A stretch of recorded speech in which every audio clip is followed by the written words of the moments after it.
In this presentation, the construction of the non-spanning frame with the small external fixator will be demonstrated.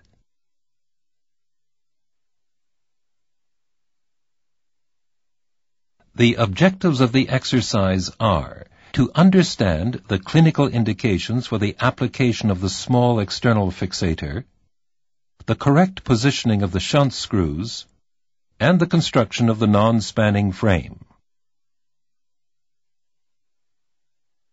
The most common indications for the non-spanning frame include extra-articular fractures and simple intra-articular fractures, where reduction and stabilization of the articular fragment can be achieved with K-wires or cannulated or non-cannulated screws.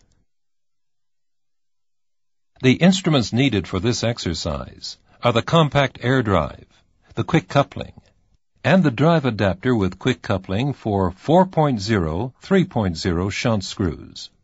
4 80mm long 4.0, 3.0 self-drilling shunt screws with a thread length of 20 millimeters. Also needed are the drill sleeve assembly, which includes the handle, the drill sleeve, and the trocar. The construction of the non-spanning frame requires 4 MR-safe self-holding clip-on clamps, 2 4mm diameter carbon fiber rods, one straight and one curved, which form the modules, 2 MR-safe self-holding clip-on combination clamps, and 1 4mm diameter carbon fiber rod, which connects the modules. To tighten the frame assembly, the 7mm socket wrench and the 7mm combination wrench are needed. For the application of a neutralization rod, 2 additional MR-safe self-holding clip-on clamps and 1 additional 4mm diameter connecting rod are needed. The small external fixator must be placed within the safe, accessible, soft tissue area. The position of the shunt screws in the radius must take into account the soft tissues and the neurovascular structures. The bone model is secured in the clamp.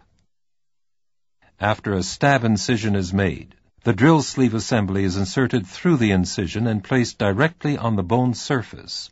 The trocar and drill sleeve are removed. The power drive is used to advance the shunt screw through the threaded drill sleeve until its tip is anchored in the far cortex. In the clinical situation, irrigation is recommended while inserting the shunt screws.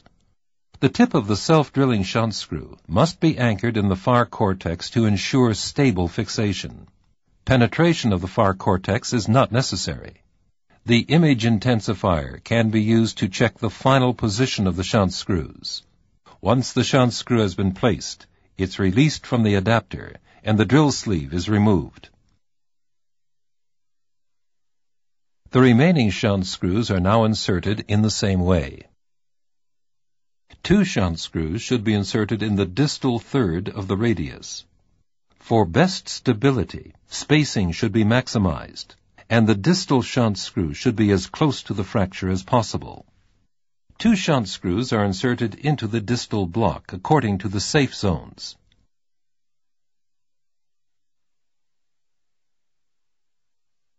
The clip-on self-holding clamps connect the shunt screws in the proximal fragment to a carbon fiber rod. Care should be taken to ensure that each rod has enough space near the fracture to accommodate the combination clamp. The clamp nuts are tightened, first by hand, then with a 7mm socket wrench. Final tightening is done with the 7mm combination wrench. 2 additional clip-on clamps connect the 2 shunt screws in the distal block to the connecting rod. Both straight and curved rods are available. In this exercise, the curved rod will be used. The curved rod is inserted, and the clamp nuts are tightened in the same way.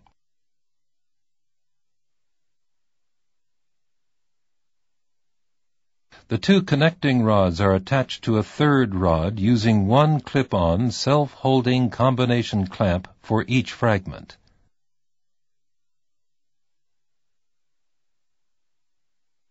The fracture is reduced, and the reduction is verified under image intensification. The reduction is maintained by hand, and the nuts of the combination clamps are tightened alternately. Additional stability can be provided with a neutralization rod. This presentation has demonstrated the clinical indications for the application of the small external fixator, the positioning of the self-drilling shunt screws, and the correct construction of the non-spanning frame.